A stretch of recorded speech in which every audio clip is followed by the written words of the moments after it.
Hello and welcome to another episode of Podcast DX, the show that brings you interviews with people just like you, whose lives were forever changed by a medical diagnosis. I'm Lita. You sure? Yep. And I am Ron. Today we're discussing a topic that has generated a lot of interest and a lot of debate. Memory villages, sometimes called dementia villages. I'm going to be honest with you, I have not heard this terminology before. However, I can tell you that these communities are designed to give people that are living with dementia a more normal, familiar type of environment. But they also raise serious questions about the cost, the access, and whether or not the model truly delivers better care to the individuals. I think they are mostly overseas. Okay. Since there's no guest today, we're going to explore the good and the bad together. What makes the idea so appealing and why some people are cautious about it. All right. Let's start at the beginning or the basics. What is a memory village? A memory village is a care setting designed to look and feel like a small community instead of a traditional facility. Residents can move around more freely, take part in everyday activities, and live in an environment that tries to preserve dignity, routine, and independence as much as possible. Okay, I mean, it sounds more like a neighborhood rather than a hospital setting. Right. Okay. And there may be shops or small, little countertops that they can go to and purchase things, walking paths, common rooms where people can gather, maybe with a piano or a TV. They might have gardens that they take part in. There's places that feel familiar and comforting, and the goal is to reduce the institutional feel of care. I guess my question is this kind of like a bigger, like a subdivision or like a block? No, I Or think it's kind of like the same size as a quote unquote nursing home. Used okay, to so be. so a smaller environment, just Right, set right, up differently. Okay, right. But it may be like a cube, and in the center of the cube are all of these different things that they could do, and the outside peripheral of the cube are all their individual rooms. okay, so that I can see then why that why people might be more drawn to that type of concept. Does sound a little bit more humane than a nursing home. Yeah, it can be. I mean, I think that's the goal. Okay. The best case version of a memory village gives residents more freedom, more stimulation, mental stimulation, and more opportunities to participate in daily life instead of feeling confined. Well, that's good. Well, that does bring us to the good part of it. What are some of the main advantages of these memory villages? One major advantage is dignity. People living with dementia often do better when they can keep some control over their day and move through a space that feels familiar rather than restrictive. Okay, I guess another benefit then is engagement. Residents may be more active, more social, and also more involved in some of the ordinary routines like walking and eating and gardening, or even taking part in some simple community activities. And that can matter a lot. For many people, activity and routine can help reduce agitation and create a sense of purpose. Well, there's something emotionally powerful about the design itself. A memory village can reduce the feeling that a person has been quote unquote placed in a facility. Yes, it's like, hey, mom, how would you like to move into a a new building that has a lot more opportunities to do things safely, like you love to garden and it's hard for you to garden here, but over here it's a breeze. They make it raised gardens in raised beds so you don't have to bend. It's really a super facility. Did I sell you? Well, it does sound more like a community where people would have more independence and more what's the word I'm looking for? Yeah, I guess independence, because that's a huge thing, and that does a lot for your self esteem. I'm sure that's pretty reassuring for families as well. Yeah, it could be. Families often want a setting that feels less clinical, more Hmm. personal. A village model can look more welcoming and less frightening than a locked ward or a standard memory care unit. Okay, which also brings us to some of the supporters saying that they talk about the safety, the environment usually secured, Hmm. but not in the traditional way where it feels like an institution. It although it's secured, it is less hospital based. Right.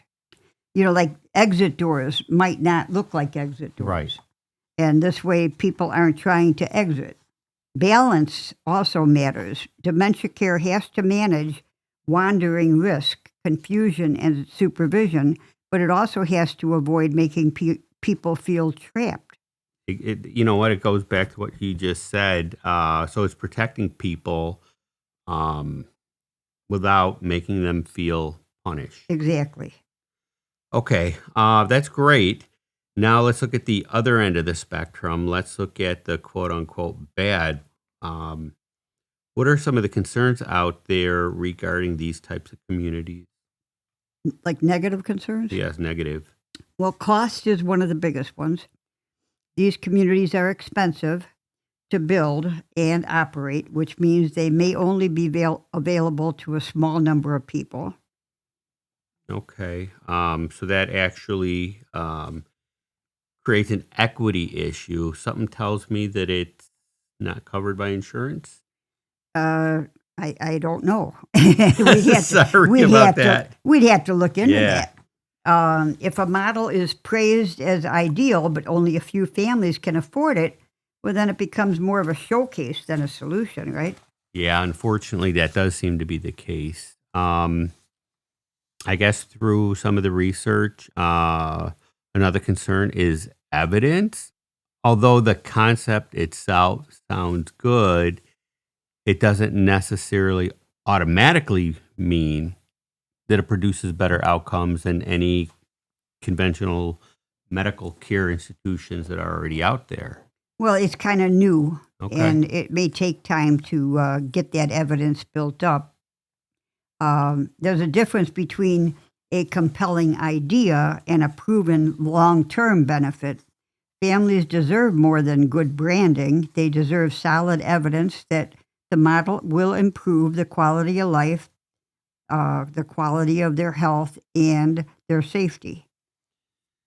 So I guess there's another question or concern whether the environment itself is actually authentic, or is it just staged that way to feel authentic? Well, that's a fair concern. A village idea can be comforting, but it's still in a controlled setting. And some people may feel that the normalcy is artificial, even if it's well intended.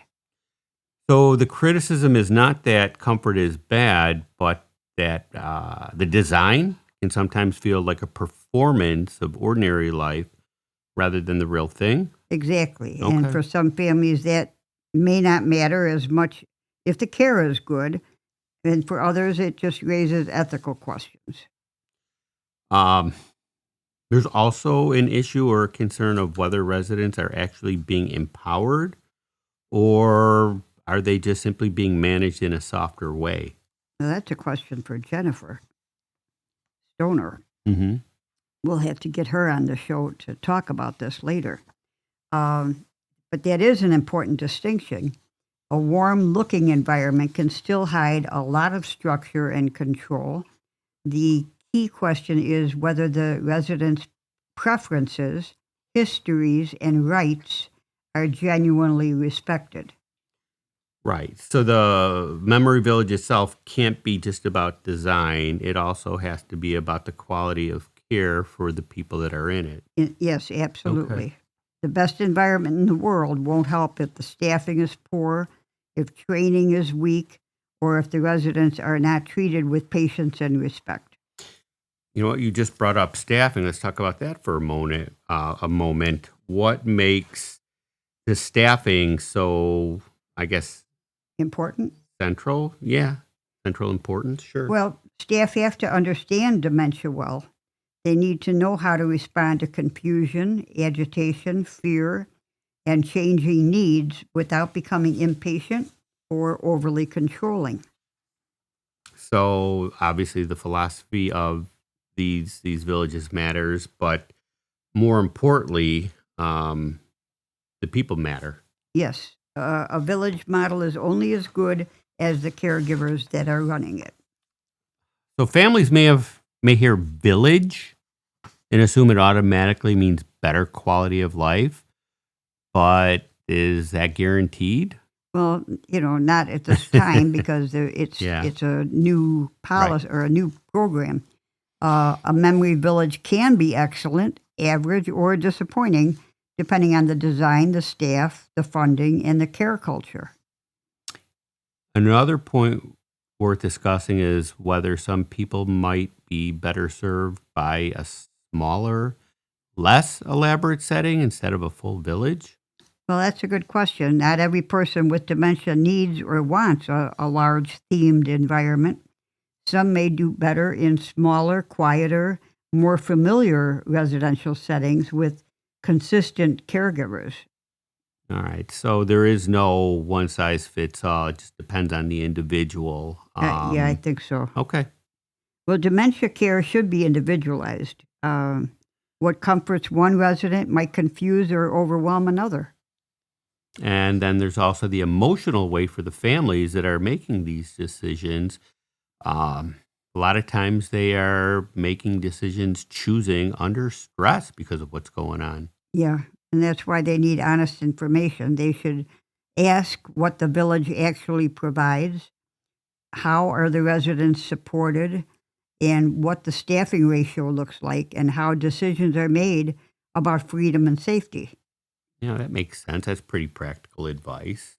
Well, families should look beyond the marketing language and ask how the model works day to day. Okay. So, real quick, let's talk about freedom, quote unquote, for a second. Some people actually love the idea that residents can walk around more naturally, but freedom in dementia care can also be a bit complicated too, no? It can. People need protection, but too much restriction can be Mhm. dehumanizing. Too much freedom without enough support can be unsafe. The real challenge is finding that right balance. That's a very good point. And that balance itself might shift over time as the condition of the person changes, right? Exactly. Dementia is not static. It continues, well, it will always evolve or devolve, sometimes quickly. A good setting has to adapt. Um, Something else, I guess, that comes up in these discussions is dignity versus deception. If a village recreates a familiar time or place, some of the people worry that it might be misleading. I don't know. What do you think? I personally, I don't think so. But it's an ethical issue.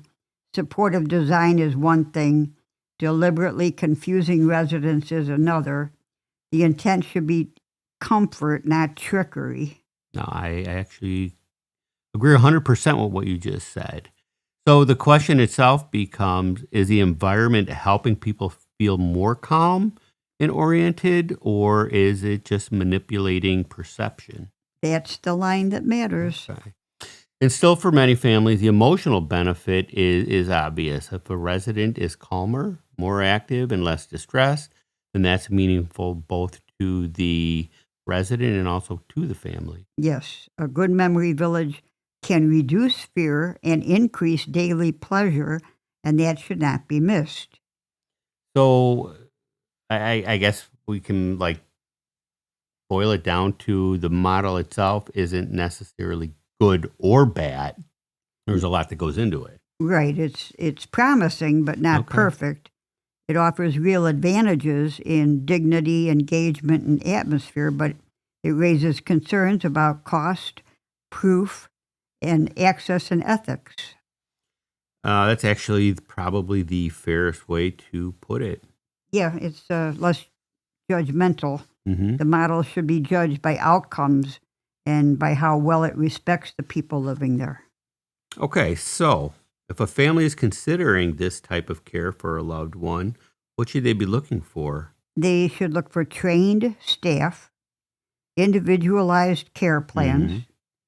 transparent pricing, safe but not overly restrictive design, meaningful activities, and a clear explanation of how residents' autonomy is respected.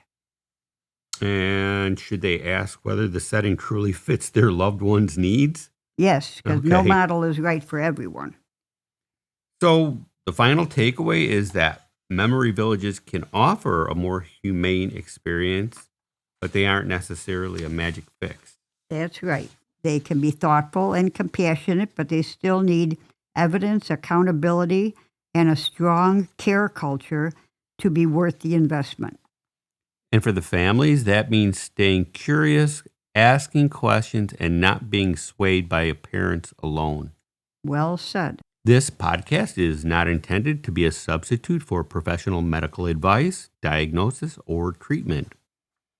Always seek the advice of your physician or other qualified healthcare provider with any questions you may have regarding a medical condition or treatment and before undertaking a new healthcare regimen. Never disregard professional medical advice or delay in seeking it because of something that you have heard on this podcast. Till next week.